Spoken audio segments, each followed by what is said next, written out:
This realization is very important. The quickly it dawns upon our mind, the quickly we will be away from all stupidities which we commit one after another.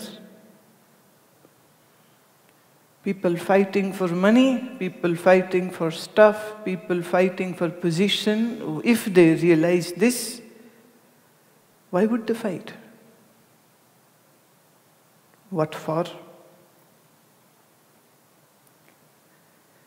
In my understanding, it is only a true master who can love you, not only in this life, but even when this body would die, you will be coming back again. You don't like it because of your own ignorances. You had been doing so many mistakes. So the mind is a bag full of billions of desires which are still unfulfilled.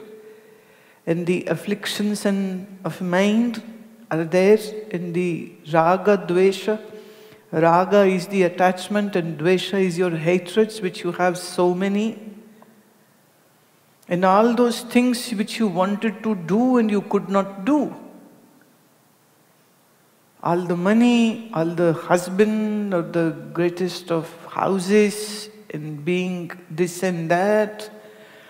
So many things are there which are deep in the subconscious, and in every birth we are collecting more and more desires, more and more karmic connections with people, more and more burden is being induced upon the subconscious mind. So death takes away your physical body, but your mind never dies, and mind continues with this whole black hole of stuff which is not good stuff.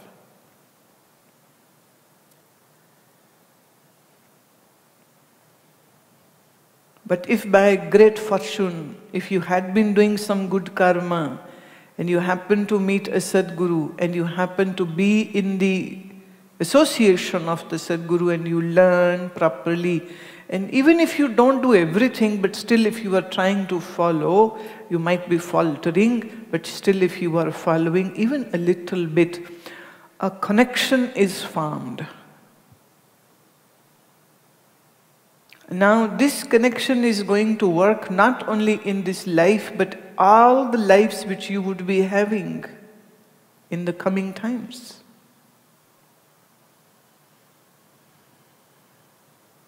That is how the nature works. It is kind of a commitment, like for an enlightened master, there is no need to be born again.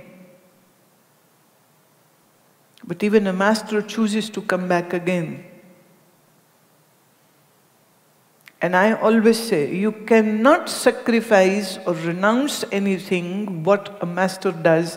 Master is renouncing his own moksha, his own salvation, to be with stupid fellow sentient beings and to guide them and to help them understand about the real thing they should be doing and coming away from that which they should not be doing. Gautama Buddha said that I am not going to go, although physically I'll be gone, but I am still here. I am still here. That is why the Master is called the Great Compassionate One.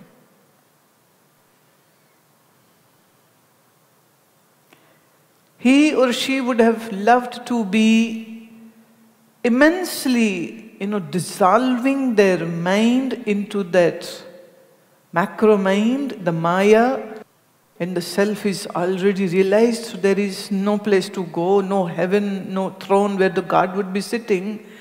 And the only thing was left is mind, and the Master holds onto his mind that I have still so much of incomplete work. So he chooses to come back again. This is said about Sri Guru Nanak Dev, in one of his closest disciple wrote this beautiful couplet for him, that you are the one who is coming back to hold our hands and take us on the path of Lord. Didn't have to, but you are coming.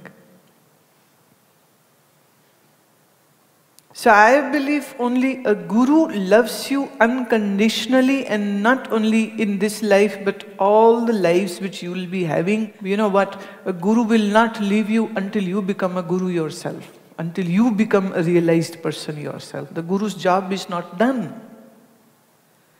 Guru is not like a biological parent. You know, they get the education, some bachelor's, some master's degree, get the child married, and the parents say, okay, my job is done. You know, that is what the thing. Getting married is fine. To whom you are married is not important. So just get married, then have children. Okay, my job is done. But a guru's job is not that simple. It's very difficult, it's very tough. In a way, because the hard nuts don't want to break. And Guru has to hammer again and again. But Guru cannot hammer that much that you run away. And Guru cannot be that soft that you don't listen. And you don't listen. So Guru has to be hard. But if Guru is hard, then you get angry. Because your ego gets offended. And then you want to run away. Very difficult situation for the Guru. And sometimes people say, oh, I found you. Nonsense. A Guru has found you. You cannot find. How can a blind person say, I have found sun? Only sun can find the blind person. How can a child say to father, I am holding you? It is the father who is holding the child. So if anybody in this world loves you unconditionally, then it has to be your Guru, nobody else. Rest are just doing their job. There's a mutual club. You scratch my back, I scratch your back. You do my stuff, I do your stuff. And then conveniently we share a house and children and money, and that's how we'll get along. And we'll keep on breeding and hurting one another until we die.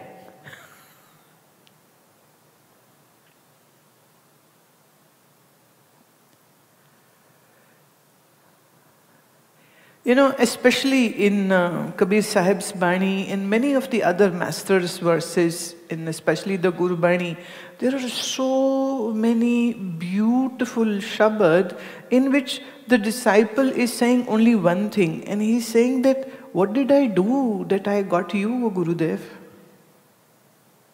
What did I do actually? Did I actually do something, or it's just because I don't deserve? I don't deserve, and yet you are there in my life, and you are there to guide me, and you are there to help me. So out of sheer love,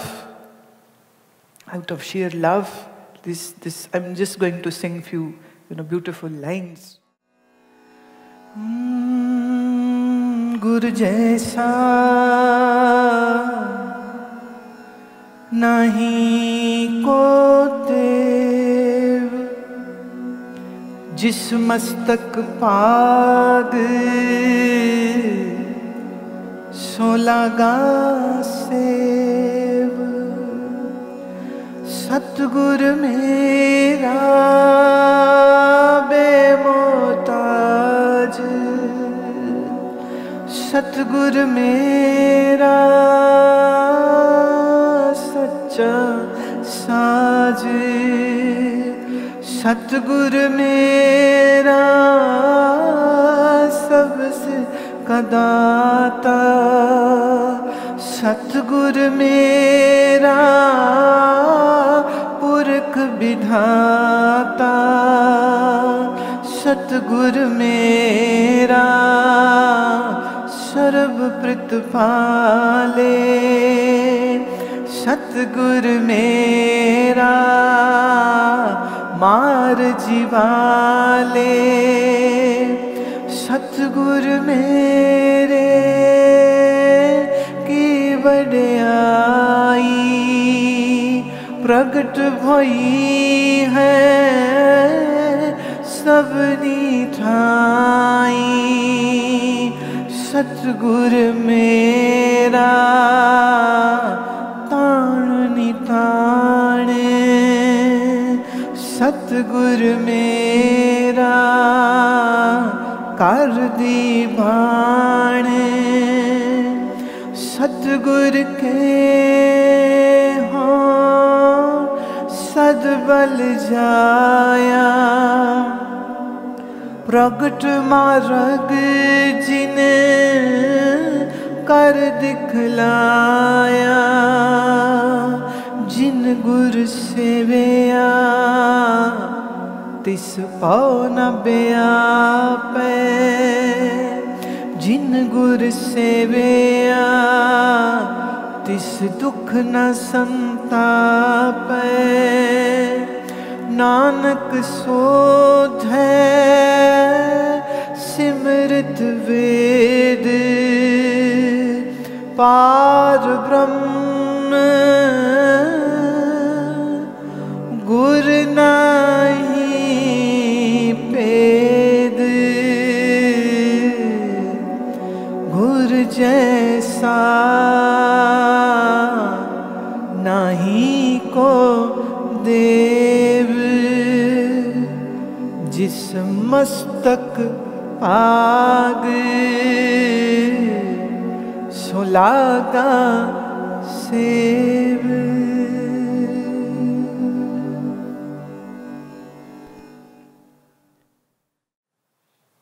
The literal meanings are that no Godhead or God or any entity in all different religions, we have different forms of Godheads or angels or Farishta. But the verse is saying, the Guru is saying, nobody is equivalent to my master. And those who have great fortune, only they will meet the Guru and be in Guru's service. Those who have great fortune alone will meet the Guru, rest will never. My Guru is not dependent on anybody. My Guru is the greatest instrument. When you play an instrument, say a sitar, a guitar or a flute, ask any musician, they are so happy, they are so joyous when they play. And the Shishya over here is saying that my Guru is my instrument, who is giving me the eternal joy. My master is the greatest philanthropist. My master is the truest of men, because it is being said for the Guru was a man, hence they are saying that truest of man. Who is man? My Guru is the truest. Why? Not only he has with his efforts in sadhana broken his bondages, but he is also sufficiently equipped to help people like me. So he is a real Superman. And my Guru's glory I cannot sing, but it is visible everywhere. Wherever I go, I find certain individuals who say my life has magically changed because of the Guru. My Guru is the truest king. My Guru is the one who gives relief to anybody who comes with pain. My Guru is so that I wish to just die for him. My Guru is the one who has shown me the real path. My Guru is so wonderful, and those who are in service of the Guru, they have no fear. Those who are in service of Guru, they have no misery. And that is what Nanak is saying, that I have researched all scriptures, all Vedas, all Upanishads, and I have found out this, that there is no difference in between Lord and the Guru. Hence, I am with the Lord when I am with the Guru. What a beautiful, so deep, so heartfelt, so heart-wrenching. This is not a new Shabad for me. I have been singing my whole life. But whenever I am doing it, I am just struggling that the tears don't come out. I am still struggling with that. I don't, in this Guru Purnima, I failed miserably. And the stupidest thing is this, that I was listening to my own song. How crazy can I be? I am listening to my own song, but written by another great Sufi master, Baba Hakim Ali. He's from Pakistan. He's alive very much. And I'm listening to the beautiful verse. The verse which actually broke me down big time was that after seeing your luscious face, I cannot leave you and I cannot show my back to you, and I am just still looking at you and I have to go, but I cannot go. After seeing the beauty of thy face, I don't want to face anything. It was so, I just went little softer on my mind, and this stupid mind took all the liberty. And then I said, what the heck, if the tears want to come, let it come. And now millions were watching that live telecast through that Facebook. And then I had hundreds and thousands of messages where people are saying, oh, why were you crying? And we are still crying. You cried in the morning, we are still crying. Why were you crying? And then I had to write down a couplet, poetry, and gave my answer in the Facebook itself. Now I will translate it later in English too, but let me first say in Hindi what I wrote. वो दिल के जाम को भरता ही गया, बार बार कहा बस भी कर, पर माना ही नहीं वो बेपरवाह, मेरे दिल के जाम को भरता ही गया, और फिर छलक गई ये आंखें, क्योंकि वो दिल का जाम भरता ही गया. When the Lord is filling the cup of my heart with so much of love, and I kept on pleading, stop, stop, stop, but He wouldn't listen. And my heart got so filled up with love that through the opening of these eyes, it flew out. It started flowing. The love was flowing. See, normally people don't understand this. They think that you only cry when you are in pain. You only cry when you get divorced. You only cry when you fail in your exam. You only cry when you go bankrupt. You cry when your child or family member or mother or father dies. You cry when something really, really, really bad happens. But the truth is this, there are different types of tears too, and these tears of love. These tears of love. And then there are tears of Ananda.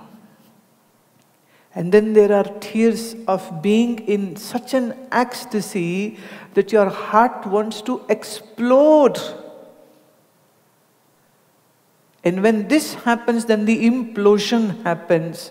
And in this implosion, there is a possibility you might cry, you might sing, you might dance, or you might just sit still. And sometimes you might be doing the three things together, that is, you are dancing, you are singing, and you are crying. And then there is a possibility that you go into stoic silence. So when this love flows, it is a magic, it is euphoric. No amount of marijuana can match the intoxication which you get when you are tasting this divine love flowing in your heart. It's like an explosion, big time explosion. You can't do anything about it. And you know what? You cannot demand it, you cannot ask it, it just comes. And that is why it is called grace. It is a grace which happens. You now cannot write down questions to me. When will we experience this? No astrologer can tell you this. Nobody can tell you this, that when that will happen. I can say only one thing, that just be in the wait and keep longing for it and keep yearning for it more and more. So uski intezar karne ki zarurat hoti hai. अब ये इंतज़ार कैसे होती है? जितना आप ध्यान में बैठते रहेंगे, ध्यान में बैठना इंतज़ार, वो किसी दरवाजे से थोड़ी आएगा कि तुम दरवाजों में जाके खड़े हो जाओ। इंतज़ार मतलब कि तुम ध्यान में अधिक बैठते हो, तुम चुप अधिक देर बैठते हो, तुम अपने मन के शोर को चुप हो जाने देते हो और मन में एक खालीपन बना लेते हो, और फिर इस खालीपन को किसी दिन वो भर देगा।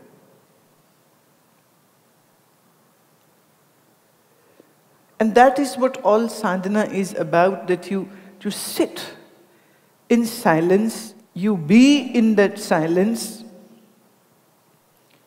you empty your mind of all memories and thoughts and disturbances and oscillation of the mind, and you bring that sacred quietude.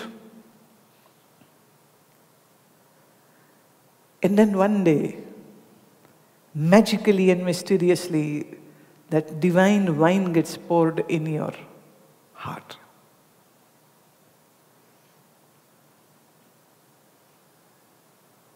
That is the reason that I again and again insist, give time to yourself. Give time to yourself.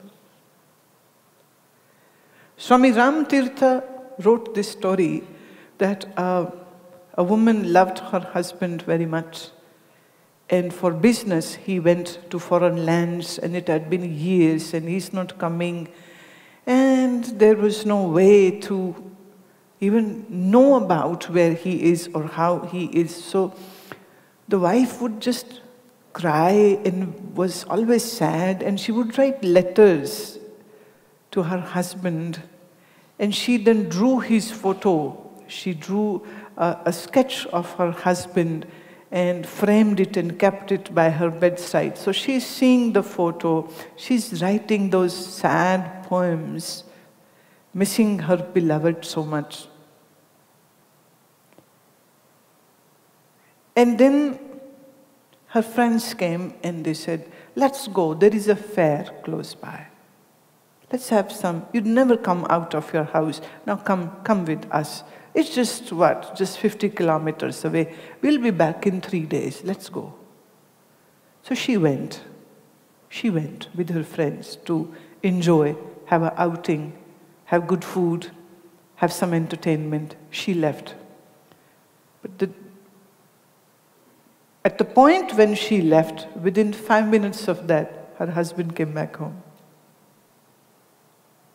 And then he found an empty house. And it is said a little wind blew, and all the letters which she had written, it didn't have the paper weight on it, and the wind blew, and the wind took away all the letters. And what husband finds is empty house, no wife, and he's very sad that I am coming after years, and here, where is she? So he asked his neighbor, where is my wife? And she laughingly said, oh, she has gone for a great time. She's off with her friends. And poor woman went just this time only. And this time only, the husband is getting information that she has gone for a great good time. Husband was so aghast and so angry He sat on his horse and went back again. And when this wife comes home after 3 days, the neighbor says, the story that your husband came, you were not home, he stayed here for 2 days, and this very early morning he has left.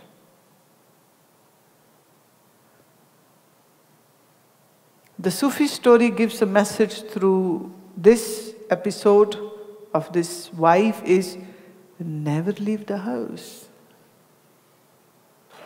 Always be in waiting.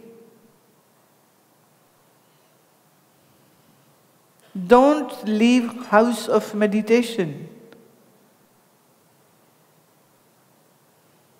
Because it might happen that the beloved comes and the doors are closed.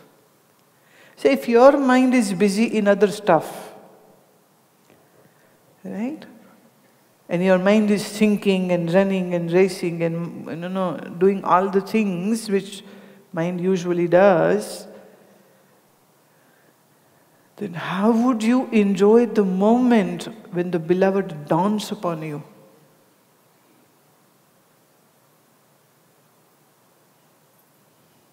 It said, never leave house of your meditation. Wait for the beloved to come. दरवाजे बंद मत करना अपने मन के, ध्यान होता रहना चाहिए, वक्त निकाल के बैठते रहना चाहिए, क्योंकि जितना हम अभ्यास में बैठते हैं, हम अपने आप को प्रस्तुत कर रहे हैं, हम अपने आप को अवेलेबल कर रहे हैं कि वो कुछ दिव्य घटना हमारे भीतर घट सके। कुछ घटित होने के लिए ये ज़रूरी है।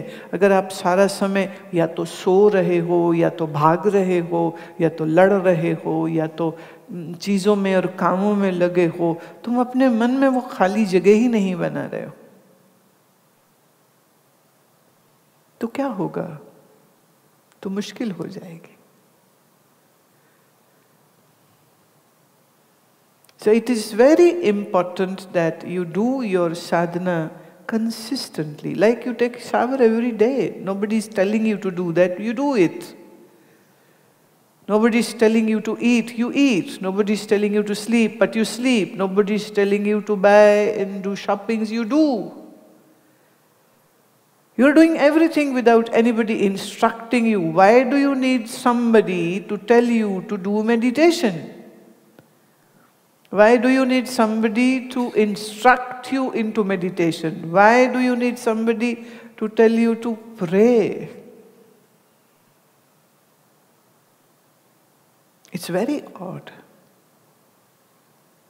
So whatever you are doing by yourself means is more important, and then you choose to do that, and rest doesn't matter. Whosoever Gurumaa or Guruji and fala, they are speaking, do this, blah, blah, blah. And you said, we don't care because we are going to do what we want to do.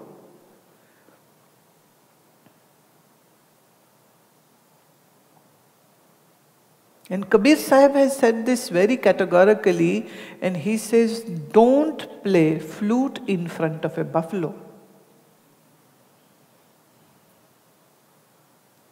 Don't play classical music to a buffalo. The buffalo won't understand. And I hope you are understanding what he is meaning to say that. Don't talk about these great things to those who don't want to listen, who have no importance for this, because for them these things have more importance. I am not saying that you shouldn't work. I am not saying you shouldn't go to school or office or this or that. I am not saying don't eat your lunches and dinner, but I am just saying one thing, that this should be your priority, that once a day, ideally in the morning, you give this 1 hour to yourself. Although people like those gurus who give a very small packet time, they say, do it this 20 minutes, you're done. Another guru came, he said, 20 minutes is too much, do it for 15 minutes. And then I know of another guru who said, no 15 minutes, just look at my picture. and look in my eyes once, and I'm going to startle you and I'll just awaken your kundalini like that. And then just go and do your work. The work is more important. But every time you look in my eyes, even in your home, you have to send me $100. And there, this guy has many followers who pay him bank-to-bank transfer. I know of a Babaji who gives mantra and says, well, the mantra, when he gives mantra, he charges a lot of money, and then he says you have to recharge the mantra. So you have to come back again. You know, our great sages, yogis had no clue about this. They were very ignorant fellows. The modern gurus are making things very easy for people, and people, yes, love this. Because they have so much money, when they can give installment for their car and house, then let it be guru installment also. And just guru installment and your moksha is done, fixed. No work. This is stupidity. This is what I call the guru business. And the guru business can happen only with stupid people. Those who have ever understood Bhagavad Gita will never fall into these traps. Those who have understood Gurbani, they will never fall in these traps. Because these masters have made things so clear that you are sick and in bondage because of your attachments, not knowing who you are, and your mind is wandering like a monkey. So these three things have to be done. That is one, we stop the wandering of the mind, we realize who I am, I have that first-hand encounter of the truth, and three, I see this world as an illusion. If you do these three things, done, voila, finish. Finito. Nothing else is left to be done then. This is three things. Just three things. But when your mind is not ready, then you might have another 3 million lives and still you won't be able to do these three things.